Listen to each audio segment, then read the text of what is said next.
ارجعی الی ربک راضیتن. توجہ چاہوں گا، بہت بڑا عنوان ہے امام کی عظمت کا. آ جا اپنے رب کی طرف کہ تو اپنے رب سے راضی. جی یہ نہیں کہا جا رہا تیرا رب تجھ سے راضی ہے.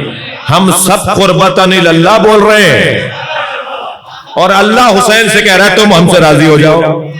جی راضیتن، اس حالت میں آ جاؤ کہ تم اپنے رب سے راضی ہو.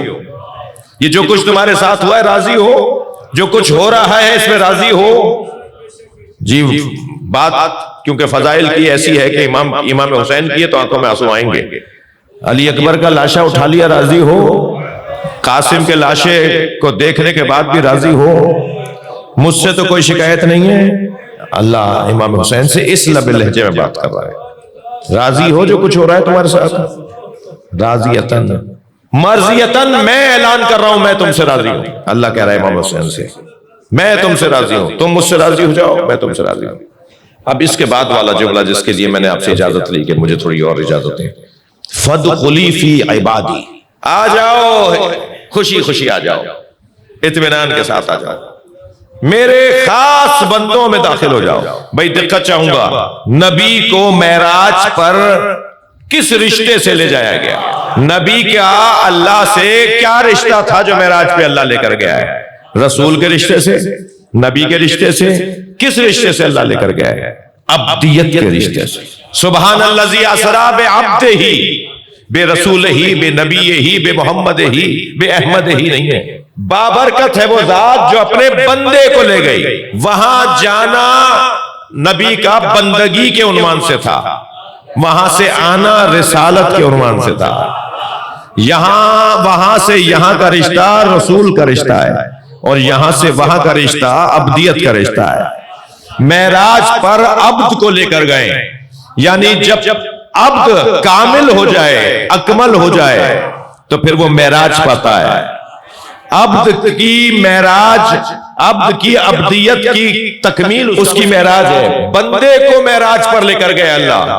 وہ کہاں لے کر گیا ہے؟ کہاں ہے؟ سدرۃ المنتہا، قاب قوسین و ادنی وہو بالافق الاعلی عند سدرۃ المنتہا فکان قاب قوسین و ادنی.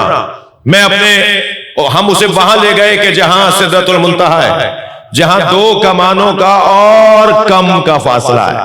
دو کمانوں اور اس سے کم کا فاصلہ ہے. اگر دو کمانوں کا فاصلہ کہہ کے اللہ نے آیت کو روک دیا ہوتا تو مسلمان 2 میٹر 2.5 میٹر 1 میٹر کمانوں کا فاصلہ بتا کے نبی کی حدیں بتا دیتا. اللہ نے نبی کی حد ہمیں نہیں بتائی. 2 کمانوں اور اس سے کم کا فاصلہ. اس سے کم کا فاصلہ تو وہ جانے اور وہ جانے، یعنی عبد جانے اور معبود جانے کہ کتنا فاصلہ تھا ہمیں نہیں پتا، اور ہمیں بتایا بھی نہیں گیا کہ نبی کی حد کیا ہے. مگر یہ سدرۃ المنتہا کہاں ہے؟ 7ویں آسمان پر. مولا علی تو منع کر رہے ہیں کہ اللہ کو سمتوں میں نہ ڈھونڈنا، اللہ کو سمتوں میں نہ ڈھونڈنا کہ ادھر ہے اللہ. جو ادھر ادھر کر دے، جو ادھر ہو اور ادھر نہ ہو وہ اللہ ہی نہیں ہے. تو پھر سدرۃ المنتہا کہاں ہے؟ جی عرش معلیٰ کہاں ہے؟ عرش معلیٰ کہاں ہے؟ اسے مادی نگاہوں سے نہ ڈھونڈیے گا کہ مشرق میں ہے یا مغرب میں ہے، پورب میں ہے یا پچھم میں ہے. یہ جگہ مادی نہیں ہے، مانوی ہے. جس صراط پر چلنے کا اللہ نے حکم دیا ہے اہدنا الصراط المستقیم، وہ کہاں ہے رستہ؟ اسلام آباد سے کراچی آتا ہے، مکے سے مدینے جاتا ہے. وَاعْتَصِمُوا بِحَبْلِ اللَّهِ جَمِيعًا وَلَا تَفَرَّقُوا. اللہ کی رسی کو مضبوطی کے ساتھ تھامے رکھو. یہ رسی کہاں لٹکی ہوئی ہے؟ خانہ کعبہ کی چھت پہ، کربلا محلہ میں. یہ کہاں لٹکی ہوئی ہے جس رسی کو پکڑنا ہے؟ یہ اللہ کا رستہ کہاں ہے؟ یہ حبل اللہ کہاں ہے؟ یہ بیرونی رستے نہیں ہیں، یہ درونی رستے ہیں.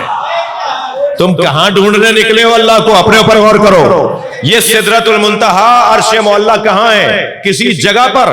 میں اپنی اس محنت کو ایک جملے میں کہہ رہا ہوں، سدرۃ المنتہا عرش معلیٰ وہی ہے جہاں عبد اور معبود کی ملاقات ہو جائے. سدرۃ المنتہا عرش معلیٰ وہیں پر ہے جہاں عبد اور معبود کی ملاقات ہو جائے.